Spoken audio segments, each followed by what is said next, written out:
waxaan maanta halka ku soo dhaweynaynaa wafdida ballaaran ee nooga timi Puntland wasiirada hogaaminayo wasiirka tacliinta sare Cabdullaahi Maxamed Xasan wasiir ku xigeenada ciidanka iyo saraakiisha nin walba teetalkiisa aan ku salaamayna assalaamu calaykum waraxmatullaahi wabarakaatuh kadib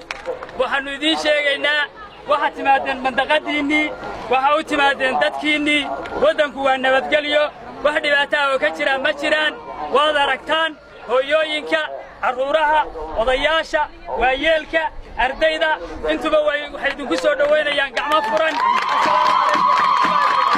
halkani waa Damla Xagare galab maantadan oo aanu Damla Xagare joogno waxaanu halka ku soo dhaweynaynaa wafdida oo wasiirka uu watay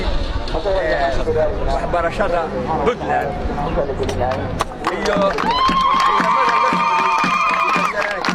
iyo ku-xigeenada baanu ku soo dhaweynaynaa halkan waxaanu leenahay soo dhawaada baanu leenahay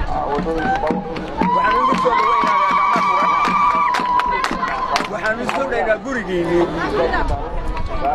waxaanu ku soo dhaweynaa aqladiinii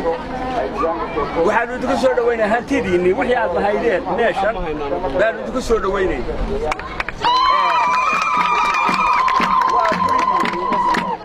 waa meeshaad lahaydeen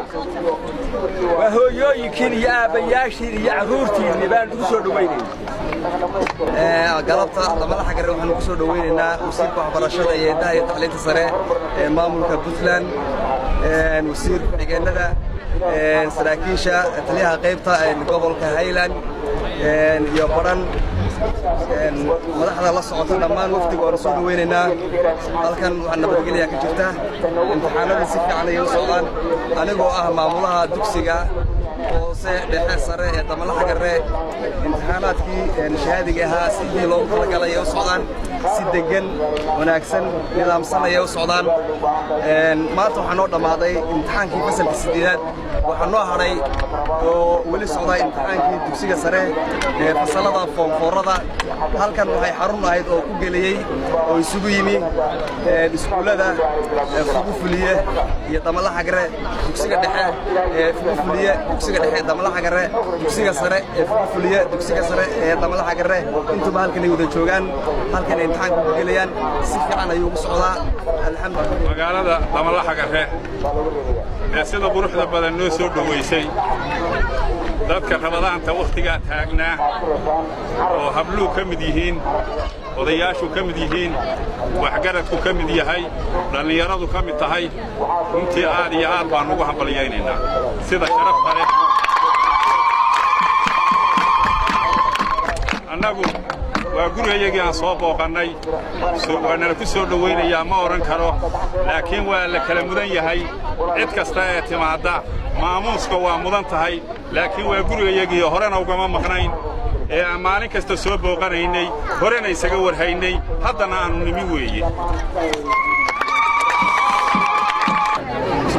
halkan damalaha garre aad waxa weeye waxa maraya oo waftiga idin timi waxa weeye wasiirka waxbarashada iyo tacliinta sare Puntland baa maraya mudane Cabdullaahi Maxamed Xasan waxa sidoo kale maraya wasiirka wasiirka warfaafinta waxa sidoo kale maraya wasiir ku-xigeenka arrimaha gudaha ee Puntland waxa sidoo kale maraya بلغ الرسالة وأدى الأمانة وجاهد حق جهاده حتى أتاه اليقين أما بعد السلام عليكم ورحمة الله وبركاته runtii maxaan idhaahdaa ruuxii iyo dhiiggii ruuxaygii iyo dhiiggaygii damalaha garre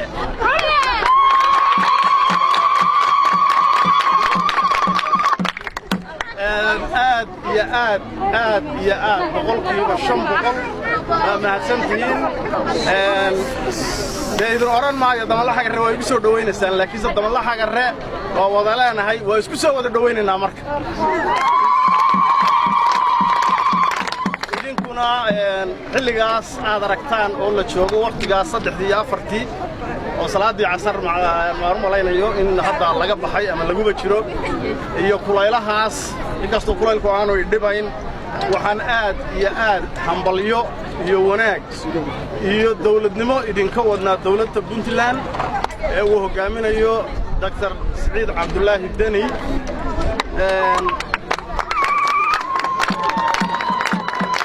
booqashadan aan hadda ku marayno damalaha garre gobolka intiisa kale aan ku soo maray marka laga soo bilaabo dhinaca baran